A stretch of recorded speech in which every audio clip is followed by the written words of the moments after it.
This quaint, secluded inn in the foothills of Western Maine was a haven for hikers, skiers and nature enthusiasts. But on Labor Day weekend in 2006, the Black Bear Bed and Breakfast became the setting of a horrific 4-day killing spree. These were the state's most shocking murders in 14 years, a series of events that investigators would describe as a crime of horrific proportions. When one murder leads to another and another, we see just how far one man is prepared to go to conceal the truth.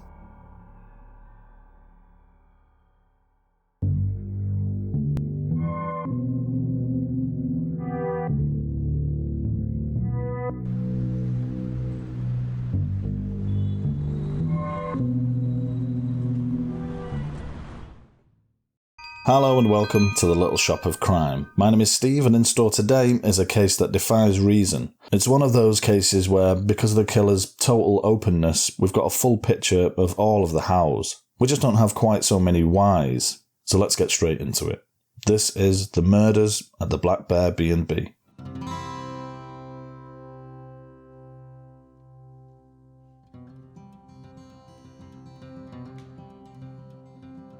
This particular story takes us to Maine, the USA's northeasternmost state.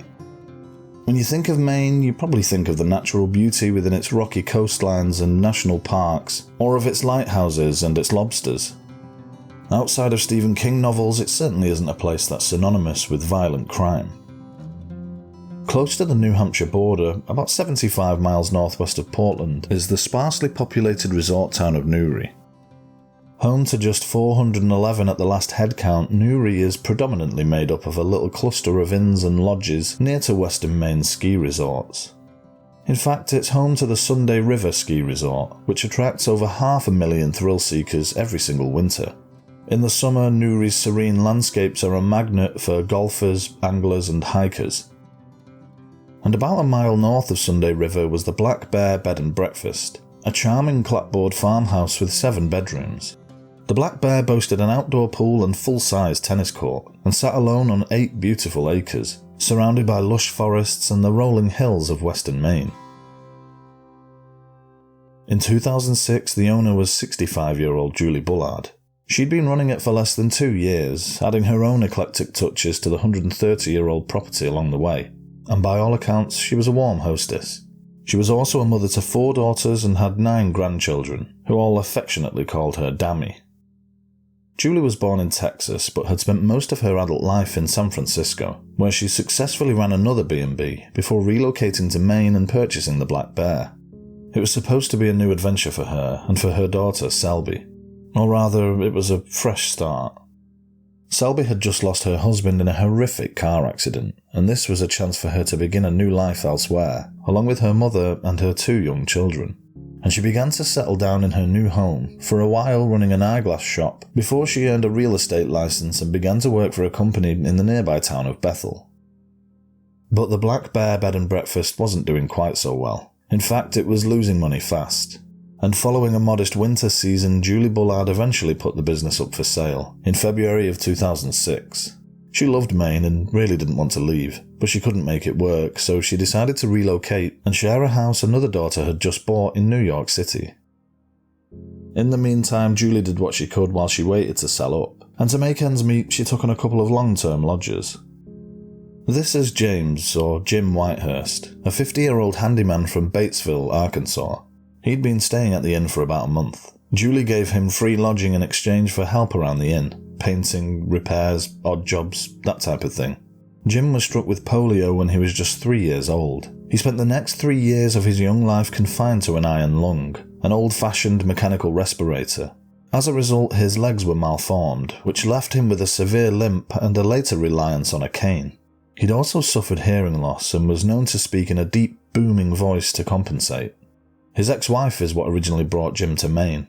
He briefly moved back to Arkansas before returning to Maine once more to seek custody of the 2 youngest of his 4 children.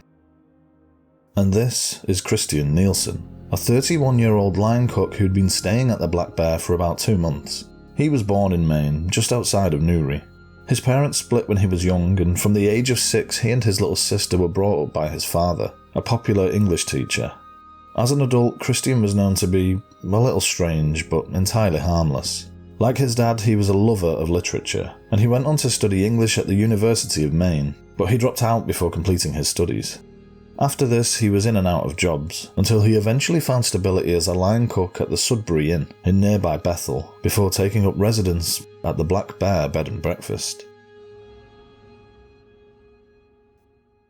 Monday the 4th of September, the last day of tourist season, and there were no other guests at the inn. On the afternoon of this day, Christian called his dad and invited him and his stepmom to come over to the Black Bear. It was Labour Day, and apparently Julie Bullard was staying with family in California, so he was temporarily running the inn in her absence. But when they arrived, his father noticed a trail of blood leading into some thick brush behind the property. He followed the trail, and at the end of it was dismembered human remains. He immediately dialed 911. And at approximately 5:30 p.m, State Trooper Dan Hansen received a call from dispatch about an unattended death at the Black Bear Bed and Breakfast. When he arrived, he was greeted by Christian's stepmother, Lee, who directed the officer to a bench where Christian and his father Charles were waiting. After radioing for assistance, he asked them what was going on. Christian, glancing at Hansen's name tag, cocked his head and casually replied, "Well, I killed some people, Dan." Trooper Hansen recited Christian's Miranda rights from memory, and he calmly acknowledged that he understood. But when asked if he wanted to tell him what happened, Christian said he would, but he only wanted to say it once. With detectives still on the way, Hansen didn't press him any further. Instead, he quietly cuffed Christian, placed him in the back of his police cruiser, and turned on the in-car video recorder. It captured Christian's dad coming to the window of the car and advising his son to wait for counsel before telling his story. "Yeah," he replied, "not a bad idea." Trooper Hansen went to see what Charles had found in the brush behind the inn, before he rushed back to the car to speak with Christian. "I know you invoked your rights and you want to speak to counsel, but I need to ask you this question.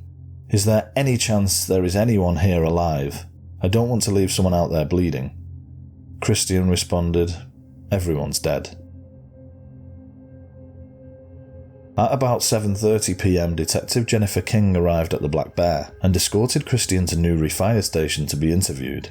There, a room was set out like a classroom, with Detective King and Christian seated opposite one another. He was given a sandwich and a fresh change of clothes in exchange for the ones he was wearing, which were conspicuously caked in mud and blood. At first, the conversation was light. Hobbies, literature, general small talk, but it quickly became serious. "We're talking about dead people, right?" Christian said. "Is that something you want me to talk about? I'll tell you exactly what happened." Then, for the next 2 hours, without emotion, Christian openly talked about the horrific crimes that had taken place over the course of the Labour Day weekend. It started 3 days earlier, on Friday, September 1st. Christian invited Jim Whitehurst on a fishing trip at his family's cabin in Upton, a small neighbouring town on the New Hampshire border, about 15 miles north of Newry. Jim accepted the offer, and the two stopped off for a quick lunch at a local Subway restaurant, and then left in Christian's car. Once they arrived in Upton, the two men set off on foot into the woods. But there was no cabin, and there was no fishing spot. After some time, they reached a small clearing where they sat to rest for a while, and Christian bummed a cigarette from Jim. He then said he needed to pee, and he walked into the woods behind Jim. But there he just stood and watched his friend, waiting for him to finish his cigarette, before pulling a .38 caliber revolver from his waistband and firing a shot into the back of Jim's head, killing him instantly. He fired 2 more into his body, just to make sure he was dead. Christian grabbed Jim's legs and dragged his body deeper into some dense woodland. He then just left him there, and like nothing had happened, he went to work his shift in the kitchen of the Sudbury Inn. There'd been no argument, no animosity. When asked why he shot Jim, he simply said that he found him objectionable, a pain in the ass. He said killing him was like looking into the sky and wishing it would rain, and then making it rain. He'd decided to kill Jim just the day before, and he bought the weapon and ammunition that very same morning. The following day, Christian returned to Jim's body and began to dig a grave, but it turned out that digging a hole deep enough was a lot harder than he'd expected. So he placed the body into a shallow grave and instead doused it with gasoline before setting it on fire. When Detective King asked Christian why he returned with the intention of burying Jim, he told her it felt like the right thing to do. You bury dead people, or burn them.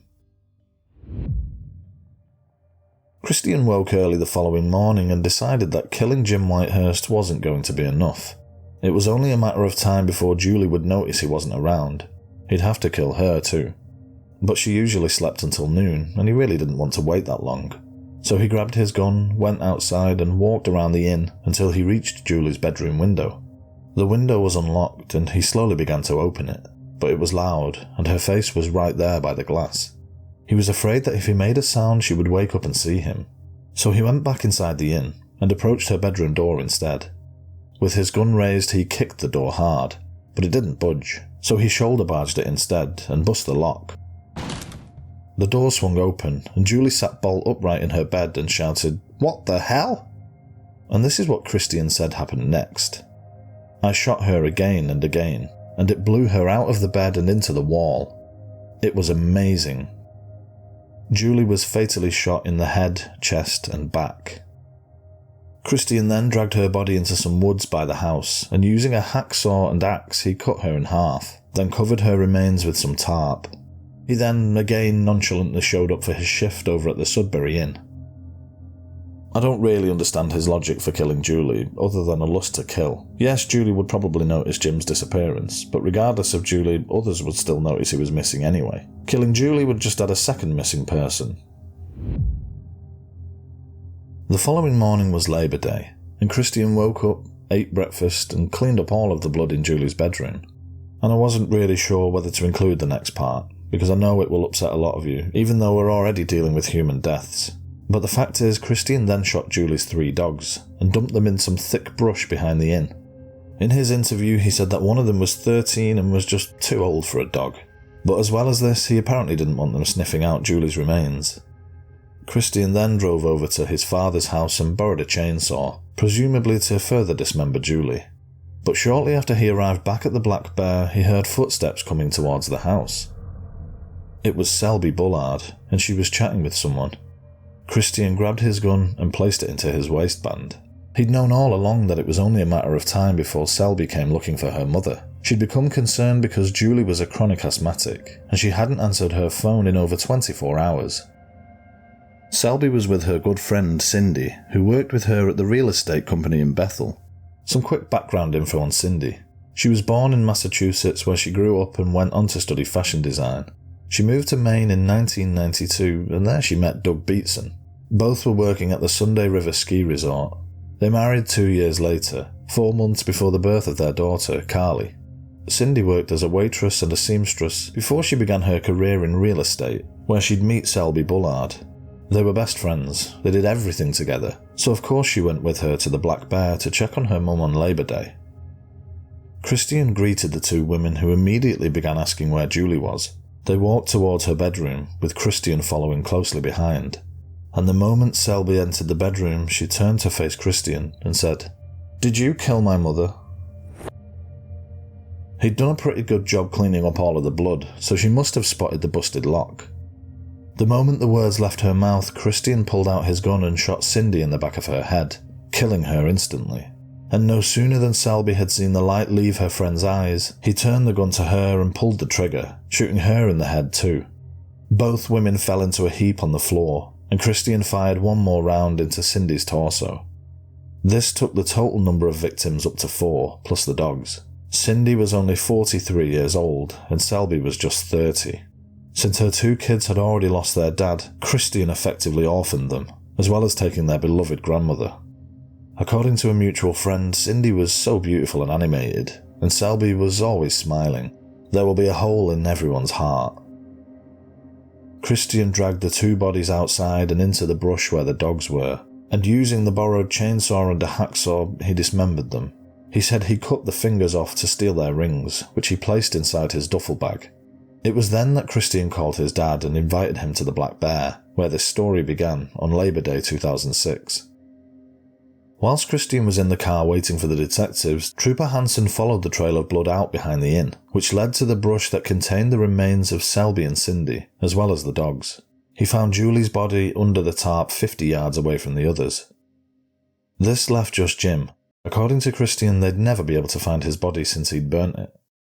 After she'd finished the 2-hour interview with Christian, Detective King asked if he'd show her where they could find Jim's remains, and Christian happily agreed. It was now pitch black, and only 12 hours after killing Selby and Cindy.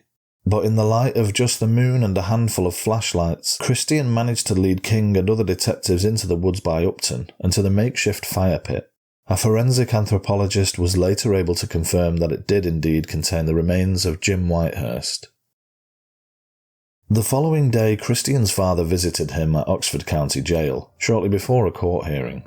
His lawyer insisted Christian was taking the situation seriously, despite the fact he smirked throughout the hearing as he was ordered held without bail and as he was being led from the courthouse. Meanwhile, back at the Black Bear, forensic work continued. A search of the inn, Christian's car and his duffel bag unearthed his revolver, ammunition, jewellery and chips of bone. News spread fast around the communities of Western Maine. This was a safe area, and things like this just didn't happen there. In fact, the last event that had such an impact was an arson 14 years earlier, which also killed 4. But this was different. The nature of Christian's crimes were described as being like something out of a horror movie. And detectives still had no motive. Those who knew Christian described a man who was, for the most part, pleasant, earnest and very bright, but a little closed off and prone to mood swings. His boss at the Sudbury Inn said he was a reliable employee, a competent cook and a soft-spoken, quiet individual. I'm shocked and stunned and appalled. It's horrible. Christian wasn't known to police either, other than for a string of driving offences, so the question that loomed large was what had triggered these heinous crimes, seemingly out of the blue. Christian's pre-trial period was eventful. He initially pleaded not guilty to the 4 counts of murder, and was supposed to be held in Oxford County Jail while he awaited trial. But just days after his arrest, he was transferred to Cumberland County after he attacked a fellow inmate. A few months later, in December 2006, he was placed on special watch after he used a disposable razor to carve small pieces from his scalp to form the shape of an X. Then in spring of 2007, he went on a hunger strike that lasted several months. He lost 55 pounds, his weight plummeting to a mere 103. He was openly admitting that he wanted to die, and fearing his organs would begin to shut down, the sheriff obtained a court order permitting him to insert a feeding tube. This prompted Christian to begin eating normally again. Psychologists diagnosed Christian with ASD and schizoid personality disorder, which made it difficult for him to express emotions or remorse. And so his legal team changed his plea to not criminally responsible, with the goal of having him admitted to a psychiatric facility for treatment.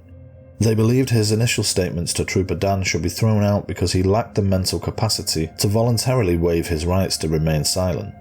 But at a competency hearing, it was determined that he wasn't suffering from a psychotic episode at the time of the murders, and he was ultimately deemed fit to stand trial. One psychologist said, "There's no evidence that at any time he's ever been psychotic. He was able to make decisions, albeit bad ones, but there is something terribly wrong with him. He's not a mentally healthy person at all." James Whitehurst's sister likened Christian to the devil, a remorseless, calculating killer. She said, "When I first saw him on TV, he had this smirk on his face, like, 'Look what I did, people.'" Wishing not to stand trial, the very day before it was scheduled to begin, Christian, who was now 32, changed his plea to guilty. This spared the victims' families from an extended trial full of horrific details. Christian Nielsen showed absolutely no remorse for his crimes. In fact, when asked if he would have killed again had he not been apprehended, he said, "Yeah, it's what I do." He laughed when asked what police were going to have to say to the bereaved kids. And when asked if he thought that killing them was a bad thing to do, he simply said, "It doesn't make any difference. It's done. They're dead. I'm alive." Christian's sentencing hearing took place on October 18th, 2006. He was never able to explain why he did what he did. The grieving families were left asking why. All he knew was that he'd had fantasies about murdering people and even becoming a serial killer from the age of just 13. It seems the only motive they could establish was simply a deep-rooted desire to kill. At the hearing, a doctor testified that Christian's motivation for the acts is a complete mystery, and that he remains a puzzle, despite having interviewed him 20 times. He admitted that he has no idea what happened to him that weekend. Another of Julie's daughters, Brooke Bullard, read aloud a statement written by her nephew, Selby's 10-year-old son Elliot. How my life changed and I was forever wounded. He said he couldn't understand the violence that took the lives of his mother and grandmother. They have all walked the stairway to heaven. At least there's no violence up there. My son is 10. I can't even begin to imagine him having to come to terms with losing his dad in a car accident and then his mum and grandmother in such an awful way. Charles attended the sentencing and apologised for all the pain his son had caused. He asked for the judge's compassion before turning to Christian and telling him he loves him. When passing the sentence, the judge described Christian's crimes as 4 of the worst criminal acts in recent Maine history. He was sentenced to 4 concurrent terms of life in prison. Life sentences in Maine carry no chance of parole. He turned to the families of the victims who filled out the courtroom and said, "I just want to say I'm sorry for what I did." He remains in Maine State Prison where he'll spend the rest of his life. And that's the case of the murders at the Black Bear B&B. An awful crime, and my heart goes out to the families of the victims, all 4 of them left behind grieving children. Thank you so much for coming over. I really, really appreciate it. And if you appreciated this case, like it, subscribe, all that stuff helps. And hopefully I'll catch you at the next one. Bye for now.